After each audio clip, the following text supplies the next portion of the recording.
the conference was called Rise, so obviously it was an acronym. Everything in church is an acronym, Of course. but it was like reciprocate, ignite, spiritual, and excellence. And so my part was the S. I was spiritual, so I'm third on the docket, and I'm trying to figure out like what I wanted to talk about or to preach about, and what it really means to be a spiritual man of God. And so there were a couple of things that I honed in on.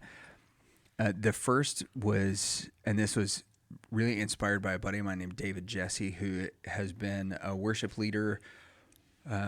He was one of the guys whenever Promise Keeper was like at its height. David was the guy that like him and his family lived in an RV. He would go to a potential site like 2 years before they actually had the Promise Keepers event and start doing the planning, start getting the churches and stuff together and making things happen, and just a phenomenal husband, father, man of God. And now he's a church member.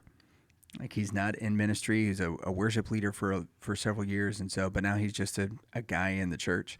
He's like, we've lost the epic nature of what we're doing. We've lost that idea that we're part of a story that's bigger than ourselves. And so as I was thinking about that and I was looking, kind of at the stories and things that we're attracted to, right? It's important that we remember and we reframe that like we are supposed to be kind of the heroes of today. But what does that mean as spiritual men? And I was looking at maybe, Romans 5, a lot of cool stuff in there, not Romans 5, Romans 8. But as I started taking notes on Romans 8, I've got a 35-minute time slot, and I'm like 40 pages into my handwritten notes. I'm like, this is not going to work. And then there was a passage I preached not too long ago on the book of Ezra, where it said that Ezra was a guy who studied the word, obeyed the word, and taught the word. And I was like, well, that's pretty, simple, clear, and concise, but it really doesn't speak to the topic stuff.